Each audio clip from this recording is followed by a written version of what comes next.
it's Alana and welcome back to my channel. Now today we're going to be reading chapter 3 of the Sweetbriars book, Leaving the City. In the last chapter we got to see Cate say goodbye to all of her friends, and in today's chapter we'll be seeing Cate finally moving into Sweetbriars. Now I thought I'd start today's video off a little bit differently. I am with Ella, she's still in her mask because of her uveitis, and we thought we'd just remind you, if you've got any questions or want to leave a review about the chapter because you really enjoyed it, or you've just wanting to chat a little bit, please leave it in the comments below or message me on my social medias at Alana Clark Equestrian on Instagram and Facebook, or ace_equestrian on Twitter. So without further ado, let's start reading. Sweetbriars, Leaving the City, Chapter 3. The Sullivans moved to their new house on a frosty Friday morning in late winter. They'd spent 4 weeks packing up their old home and hired movers to help with the furniture. Mum and Dad had taken most of the horse equipment to their new farm the weekend before, so they were able to fit all the horses into the old lorry for the final trip. The drive to Dalesea was full of anticipation and tinged with melancholy. With last night's stable farewell party fresh in their minds, the family was unusually quiet the first half of the journey. Stopping for lunch about an hour away from Dalesea, they saw the countryside was more spectacular than ever, with lush, rolling fields dotted with horses of every colour and size. Practical questions and comments turned into livelier chat as they got closer to the farm. Once they'd pulled into their new driveway and opened the heavy wooden gates, the family excitedly descended on the stables. They unloaded the horses carefully, putting them into clean stables with soft straw so they could safely survey their new surroundings. All the horses behaved well, apart from Maggie, who hadn't left her field much in years. Now she strutted around her stable with her tail held high, nostrils flaring, whinnying out to the other horses. Once the horses were settled with food and warm blankets, the Sullivans began the task of settling into their new house. The movers had been given a list so they could put the furniture in the right rooms, and the family unpacked the things they needed for their first night. Cate's father drove to the closest village and bought takeaway fish and chips. They ate ravenously in their new kitchen, all hungry and exhausted from the move. That night Cate was so tired she didn't feel her head hit the pillow. The following morning Cate woke up early in her unfamiliar bedroom. At the crack of dawn she heard strange sounds, but after a few minutes she fell back into a deep sleep. She woke again at around 7 o'clock when her alarm went off. Such a short, deep sleep had made her fuzzy-headed, but she quickly came to and sprang from her bed. She dressed swiftly, eager to eat breakfast, and most of all, to see the horses just outside the house. Cate joined her parents in the kitchen, gobbled down some toast, then went out to meet her brother in the stables. Alex had given the horses breakfast and started mucking out. He had put a few of the horses in the closest field so the family could keep an eye on them while they get used to their new surroundings. Cate walked to Odette's stable with a carrot in her pocket. As the mare heard her footsteps, she poked her head out and rapped her front legs eagerly on the stable door. Cate patted her nose and slipped the carrot out. Odette ate it in a few polite bites and looked towards the fields. It was time for Odette to join the other horses outside. Cate changed her stable blanket for a waterproof one and led Odette into the field. Once Odette was safely inside and the gate was shut, she nibbled tentatively at the long grass, keeping one ear flicked forward and the other one back as she eyed her new surroundings. She started to paw one of her front hooves against the ground and sniffed the grass curiously. Cate unclipped the lead rope and stroked her golden neck. "Off you go, girl. Enjoy the grass. You deserve it," said Cate to the mare.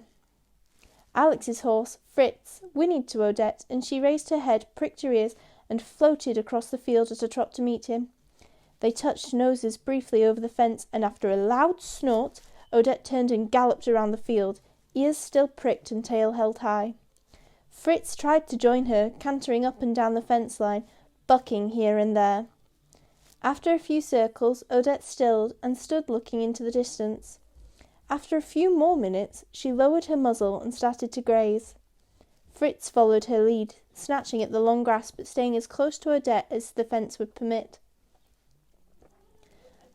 After the horses settled, Cate decided to go into the house and start unpacking her things. In her own bedroom, Cate didn't know where to start. She sat on her bed and suddenly a sense of loss washed over her. Her spacious new room felt cold, with bare walls and large brown moving boxes stacked by the door. She leant back, resting her head against the wall, and closed her eyes. She was thinking about her old pony club and how there was a rally day this weekend. One sad thought led to another. All her old horse plans were scuppered. She sighed loudly, and as usual her mother's voice came into her head. She knew her mum would tell her about all the wonderful new competitions she could enter in their new county, but Cate didn't want to think about that right now. She wanted to be right back where she was before, where she'd felt at home.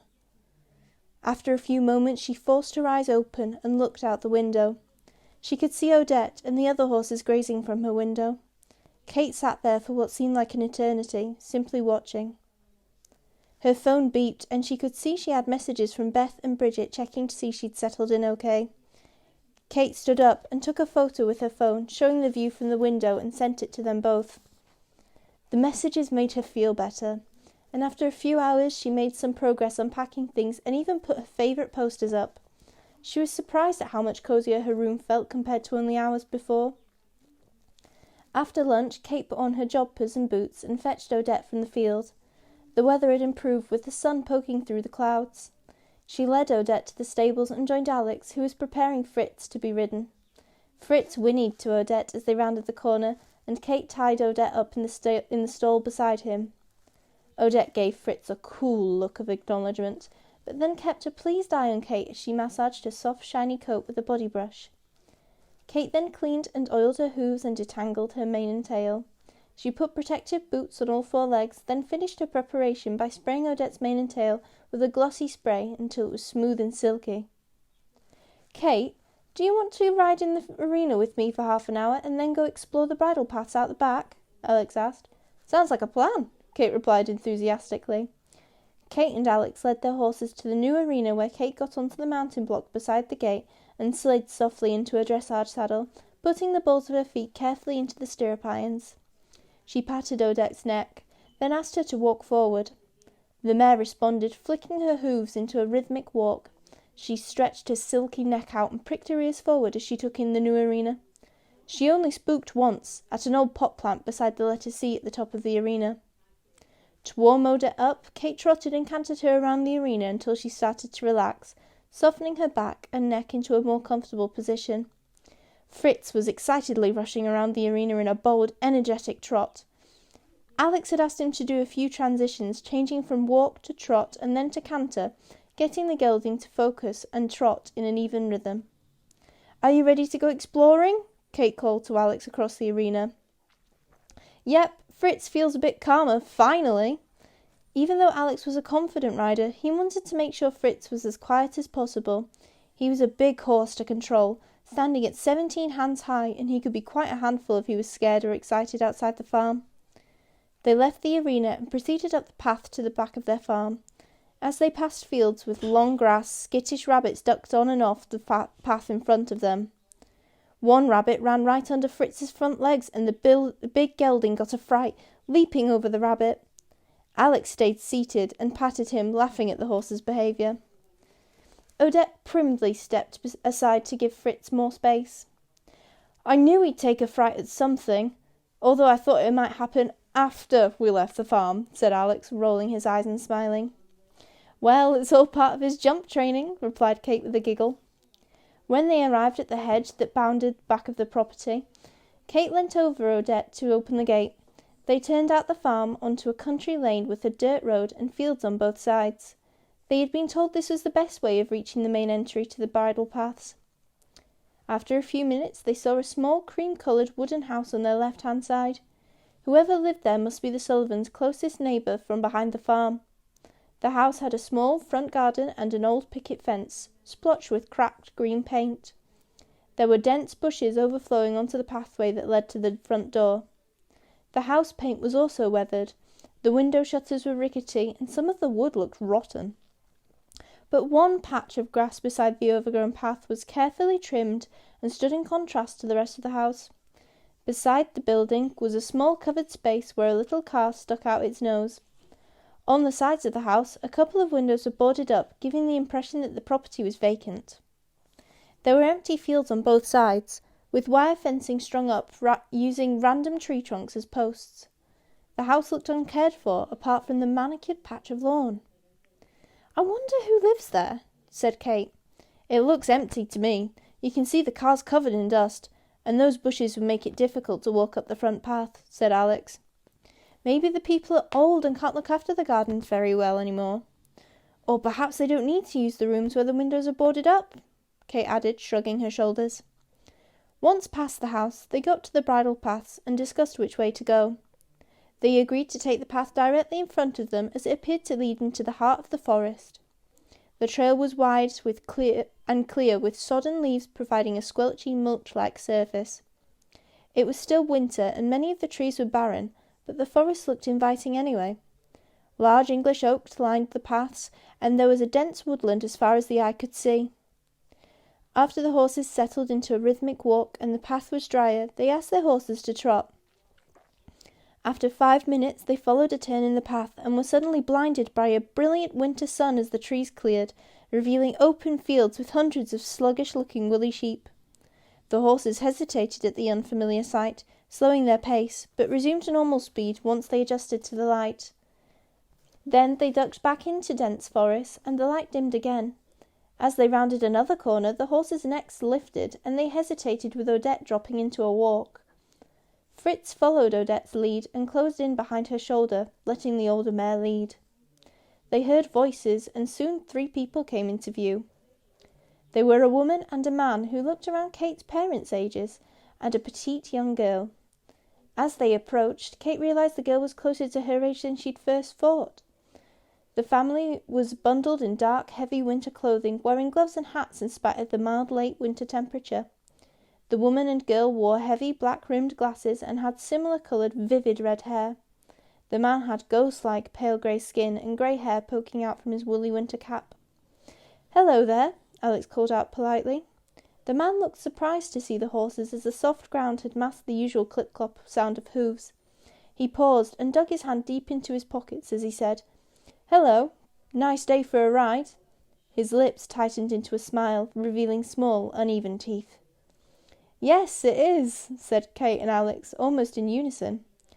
The woman made eye contact, then cast her gaze down at the leaves under her feet, seeming to wait for a cue from the man. He looked straight ahead as if to end the conversation, and Alex and Cate carefully walked the horses around the 3 figures. Cate could see the girl's eyes were glued to Odette. When they were out of earshot, Alex and Cate started talking about the encounter.